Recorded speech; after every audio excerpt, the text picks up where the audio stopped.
Bueno, vamos a hablar de hemostasia, que es una de las funciones de la sangre. Si analizamos la etimología de la palabra, hemo es sangre y estasis es detener. Entonces, querría decir detener la hemorragia. Antes de pasar a las etapas de la hemostasia, me gustaría ampliar la definición de hemostasia, porque hemostasia es detener la hemorragia, pero también restituir el flujo normal sanguíneo. Es decir, que una vez que hay una lesión y se produce un coágulo, como ya vamos a ver, ese coágulo debe desaparecer porque no puede estar circulando en sangre. Puede producir, por ejemplo, una trombosis. Bien, entonces, estas son las etapas: vasoconstricción, hemostasia primaria, coagulación y fibrinólisis. Acá podemos ver en el dibujito, en la imagen de la izquierda, que hay una lesión, se produce una vasoconstricción, disminuye el radio del vaso sanguíneo, se forma un tapón plaquetario y luego un coágulo de fibrina. Acá lo que faltaría es la fibrinólisis, que es una etapa que muchos se olvidan o no la mencionan, pero que como repitiendo, es importante que se sepa que luego de la hemostasia propiamente dicha, necesitamos que ese coágulo se desintegre.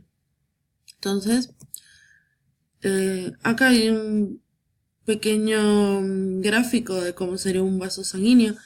Lo importante acá a recalcar, porque es una representación, pero también está bien detallado el tipo de histología que tiene el vaso sanguíneo, ¿sí? El endotelio. Está también representado el plasma, las plaquetas, los glóbulos blancos. ¿Sí? Entonces, vamos con la vasoconstricción. Entonces, esto es para completar cada uno. El objetivo de la vasoconstricción, que en realidad son dos, es disminuir el flujo sanguíneo en esa zona donde se produjo la lesión y acercar los bordes de la herida para evitar que se pierda más sangre, básicamente. ¿Cuál va a ser el mecanismo? El mecanismo de vasoconstricción va a empezar en un principio de manera, podemos decir, física o mecánica. Es decir, que esa vasoconstricción mecánica está dada por sistema simpático, que es el que es uno de los componentes del sistema autónomo vegetativo y que va a regular a nivel local el diámetro de los vasos sanguíneos según el requerimiento. Y después hay una vasoconstricción química, porque lo que ocurre es que debajo del endotelio, ¿sí? Mirándolo desde adentro hacia afuera, debajo del endotelio existe el subendotelio. El endotelio, que todos ya conocemos, es poco trombogénico, es decir, que está preparado para que pase sangre a grandes presiones y no se forme ningún coágulo, lo cual está bastante bueno, porque si no viviríamos haciendo coágulos. Sigo haciendo hemostasia, mejor dicho. El subendotelio, al revés, es bastante trombogénico. Quiere decir que cuando se ve expuesto por una lesión, se produce una liberación de sustancias por parte del subendotelio que va a permitir, primero, una vasoconstricción química y segundo, estimular a las siguientes etapas que van a ser la hemostasia primaria y la coagulación. Bien, entonces en la hemostasia primaria, que estamos hablando, sería la formación del tapón plaquetario. El tapón plaquetario es reversible, ¿sí? Y está dado por una interacción entre estas sustancias químicas que mencionaba y las plaquetas circulantes. Entonces el objetivo va a ser formar el tapón plaquetario primario o blanco. Tiene distintos sinónimos. Y tiene distintas etapas.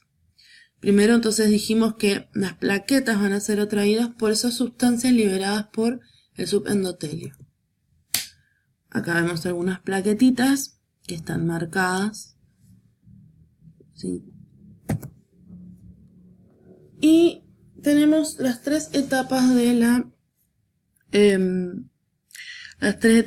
la hemostasia primaria: adhesión, activación y agregación. Bueno, acá vemos un dibujito de lo que pasa.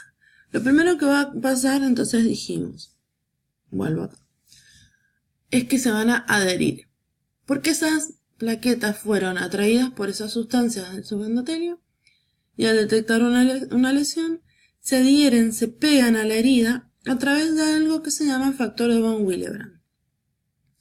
Una vez que ya están ahí ancladas, ¿sí? Se activan. Es decir, que la forma que tenían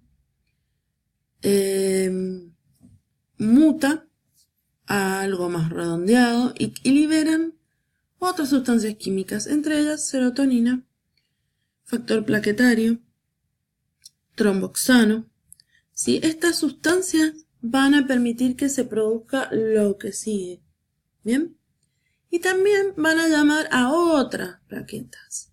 Es decir, que al activarse y liberar ese contenido, hacen que vengan más plaquetas. Entonces se amontonan en la lesión y forman ese tapón plaquetario.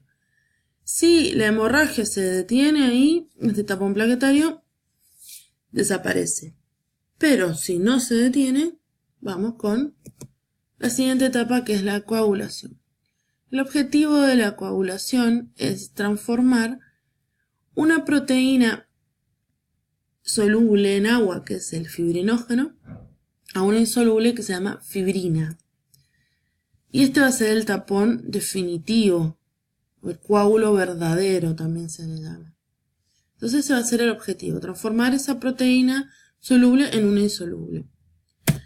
Y acá están las etapas, que tienen que ver con esta cascada de coagulación. Esta cascada de coagulación está conformada en su mayoría por factores de coagulación proteicos que se van activando unos a los otros, lo cual está bueno que sea activándose, digamos, en un orden para que de nuevo no formemos coágulos cuando no corresponde. Entonces, tenemos una vía extrínseca y se llama vía extrínseca porque proviene de un factor tisular que fue liberado por el subendotelio. Este también lo podemos encontrar como factor 3. Este factor activa el factor 7 y este va a determinar entonces una de las activaciones del factor 10. También tenemos a la vez, se disparan los dos, la vía intrínseca. Bien, entonces, del 12 al 11, al 9, al 8. Todos estos factores tienen sus nombres. Por ahora a nosotros no nos interesa. Muchos dependen de calcio y muchos están formados por hígado y dependen de la vitamina K. Entonces, estas dos vías confluyen en una vía común. Y cuando se activa la trombina, de la protrombina a la trombina, esta trombina va a activar fibrinógeno a fibrina. Y acá no se ve, pero dice que hay polímeros de fibrina, porque luego de que se formó la fibrina hay algo que se llama estabilizador de la fibrina. Es un factor que se llama estabilizador o estabilizante de la fibrina. ¿Qué nos interesa saber a nosotros? Que hay dos vías, una intrínseca, otra extrínseca, que confluyen en una vía común y que hacen que al final yo obtenga del fibrinógeno fibrina. Fibrinólisis.